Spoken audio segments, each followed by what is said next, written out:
शुभ दुपार सगळ्यांना. आणि एकदम उन्हाचा कार झालाय आणि आमचं चाललंय आईस्क्रीम खायचं. तुम्ही म्हणता रातच्या दरम्यान काय आईस्क्रीमचं हित लावलंय काय तुमच्यात? तर थांबा आता हिकडून येते. घरात आल्यामुळे सारे कुणी चकाकतंय, कुणी पांढरं दिसतंय, कुणी काळं दिसतंय. आपापल्या मनाने आणलंय. कोणाला फ्रुटी, कोणाला ताक, कोणाला आईस्क्रीम, कोणाला मी ना दुकानात ही खाल्लेलं जेम्स एवढं दिलं होय. मोठ्याने वरडून सांग म्हणजे बाकीचे कालवा करू दे. त्याशिवाय तुला बरं वाटतंय. पार्टी चालली आमची. मला वाटलं त्यामुळे दिलं. अश्विनीच्या बंगल्यात गार लागतंय राव. उन्हाळा मस्त जातोय.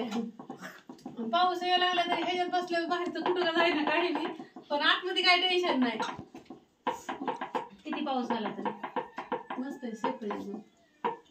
कसं वाटलं अनु मग उन्हाकाराचं भर दिवसा आमच्यात आज जरचं पाणीच नाही. ती नुसती काळ वाढले. ती बिसलेरी जाऊन आणली नुसती काळ वाढते. ती एकामेका काय काळ नाही कोणाचं कोणाला पान नाही. ती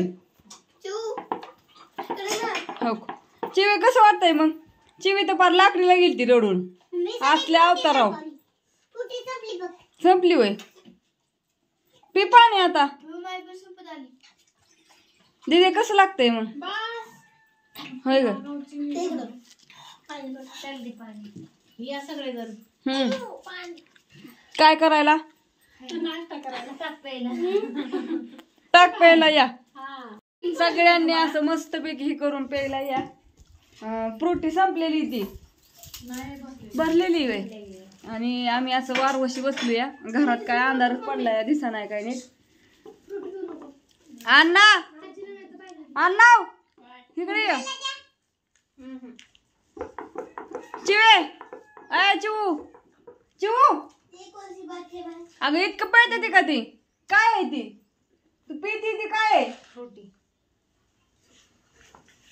अश्विनी तुझ्या घरात नीट माणसं दिसणार काळे दिसते. तो आठवलं की तू नाही आज तर दिसत होते. असू दे तर शुभ दुपार या सगळेजण आईस्क्रीम खायला. बाय बाय सगळ्यांना.